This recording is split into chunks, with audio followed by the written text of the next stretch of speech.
മറ്റു പ്രസ്ഥാനങ്ങളിൽ നിന്ന് വ്യത്യസ്തമായി സമസ്തക്ക് ഒരുപാട് പ്രത്യേകതകളുണ്ട്.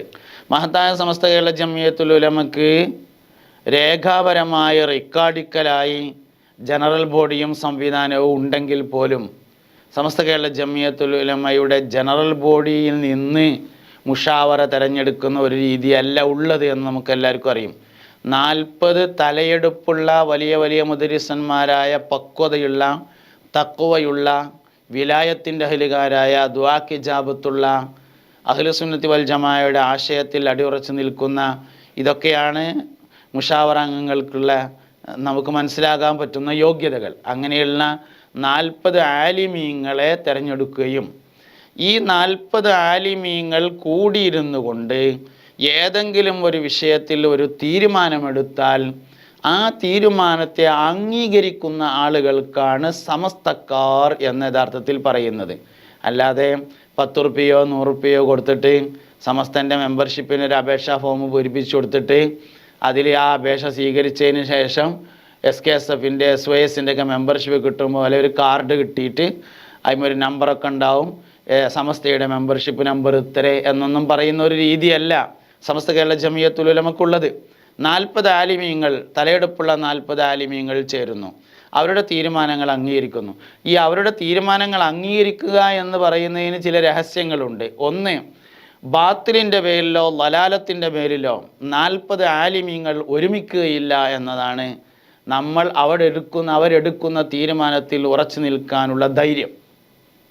ലലാലത്തിൻ്റെ മേൽ കേരളത്തിലെ തലയെടുപ്പുള്ള വലിയ മുദരിസ്മാരായ മുത്തഖീങ്ങളായ താരതമ്യേന കേരളത്തിലെ ആലിമീങ്ങളിൽ ഏറ്റവും മെച്ചപ്പെട്ട 40 ആളുകൾ ചേർന്നുകൊണ്ട് അവർ ബാത്തിലിൻ്റെ പേരിലോ ലലാലത്തിൻ്റെ പേരിലോ യോജിക്കുകയില്ല എന്ന ധൈര്യമാണ് അവർ 40 പേർ ചേർന്നെടുക്കുന്ന തീരുമാനം നമ്മൾ ആമന്ന സല്ലംന എന്ന് പറയുന്നതിൻ്റെ കാരണം. അങ്ങനെ ആമന്ന സല്ലംന, ഞാൻ സ്വീകരിച്ചിരിക്കുന്നു എന്ന് പറയുന്ന ആളുകൾക്കാണ് സമസ്തക്കാർ എന്ന് പറയുന്നത്. 40 ആലിമീങ്ങൾ ചേർന്നൊരു തീരുമാനം എടുത്തു, തീരുമാനം ഒന്ന് ആലോചിച്ചിട്ട് വേണമെന്ന് ഒരാൾ പറയുകയോ അഭിപ്രായപ്പെടുകയോ നിഗമനത്തിലെത്തുകയോ ചെയ്യുകയാണെങ്കിൽ പിന്നെ അയാൾക്ക് സമസ്തക്കാരൻ എന്ന് പറയാൻ പ്രയാസമായിരിക്കും. അപ്പോൾ ഈ 40 ആളുകൾ, അതിന് വേറൊരു പ്രത്യേകത കൂടെ ഉണ്ട്.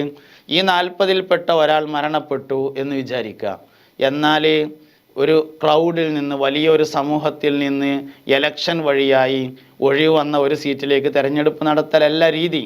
ബാക്കി 39 ആളുകൾ ചേർന്ന് ഇനി നമ്മളോടൊപ്പം കേരളീയ മുസ്ലിം സമൂഹത്തിന് നേതൃത്വം നൽകാൻ പറ്റുന്ന ആൾ ആരാണുള്ളത് എന്ന് കണ്ടെത്തി അയാളെ മുഷാവറയിലേക്ക് കൊണ്ടുവരുന്ന രീതിയാണ് സമസ്ത കേരള ജംഇയ്യത്തുൽ ഉലമക്കുള്ളത്. 1 അല്ല 2 അല്ല, എത്ര ഒഴിവ് വന്നാലും ഈ ഒരു രീതിയാണ് അവലംബിച്ചു വന്നത്. അങ്ങനെ 40 ആളുകൾ അല്ലെങ്കിൽ 38 ആളുകൾ, എത്ര പേരാണോ ഉള്ളത്, അവർ ഒരു തീരുമാനം എടുക്കുന്നു. ആ തീരുമാനം കേരളീയ മുസ്ലിങ്ങൾ അംഗീകരിച്ചു പോരുകയും അവരുടെ ജീവിതക്രമമായി കൊണ്ടു നടക്കുകയും ചെയ്യുന്ന ഒരു രീതിയാണ് നാളിതുവരെ വന്നിട്ടുള്ളത്. അതേ രീതി തന്നെയാണ് ഇനിയും തുടർന്ന് വരേണ്ടത് എന്ന അഭിപ്രായം നിങ്ങളുടെ മുമ്പിൽ പറയുന്നതിന് വേണ്ടിയാണ് ഞാൻ എൻ്റെ ഈ സന്ദർഭം ഉപയോഗപ്പെടുത്തുന്നത്. സമസ്ത കേരള ജംഇയ്യത്തുൽ ഉലമ എന്ന് പറയുന്നത് നമുക്ക് ഖൈറിലേക്ക്, ഹക്കിലേക്ക്, അതുപോലെ നന്മയിലേക്ക് വഴി നടത്താൻ സഹായിക്കുന്ന 40 ആലിമീങ്ങളുടെ ഒരു കൂട്ടായ്മയാണ്. അവർ മുത്തഖീങ്ങളാണ്, അവർ സാലിഹീങ്ങളാണ്. ബാത്തിലിൻ്റെ മേലിലോ ലലാലത്തിൻ്റെ മേലിലോ അവർ ഒന്നിക്കുകയില്ല എന്ന് നമ്മൾ വിശ്വസിക്കുന്നവരാണ്. അതുകൊണ്ട് അവർ പറയുന്ന തീരുമാനം എടുക്കുന്നത് വരെ നമുക്ക് അഭിപ്രായമൊക്കെ പറയാം. തീരുമാനം എടുത്തു കഴിഞ്ഞാൽ അത് ഏത് വിഷയത്തിലാണെങ്കിലും, ഏറ്റവും പുതിയ വിഷയങ്ങളിലാണെങ്കിലും പഴയ വിഷയങ്ങളിലാണെങ്കിലും ത്വരീഖത്ത് സംബന്ധമായ വിഷയങ്ങളാണെങ്കിലും എന്ത് വിഷയങ്ങളാണെങ്കിലും സ്ഥാപന സംബന്ധിയായ വിഷയങ്ങളാണെങ്കിലും ഏത് വിഷയമാണെങ്കിലും അവരൊരു തീരുമാനമെടുത്താൽ ആ തീരുമാനത്തിൻ്റെ കൂടെ ഉറച്ചു നിൽക്കുക. കുറച്ച് കഴിഞ്ഞിട്ട് ആ തീരുമാനം മാറ്റിയാലോ നമ്മളും മാറ്റാൻ തയ്യാറാണ്. പിന്നീട് കുറച്ച് കഴിഞ്ഞിട്ട് പഴയ തീരുമാനത്തേക്ക് തന്നെ പോയാലോ നമ്മളും പോകാൻ തയ്യാറാണ്.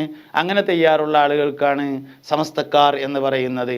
അതുകൊണ്ട് സമസ്തക്കാരായി സമസ്തയുടെ കീഴിൽ അണിനിരന്ന് മുന്നോട്ട് പോകണമെന്നതാണ് 100-ാം വയസ്സ് തികയുന്ന സമസ്തയുടെ ആളുകൾ എന്ന നിലയിൽ നമുക്ക് പറയാനുള്ളതും ഞാനും നിങ്ങളും നമ്മളെല്ലാവരും എത്തിച്ചേരേണ്ടതുമായ മഹത്തായ ഒരാശയവും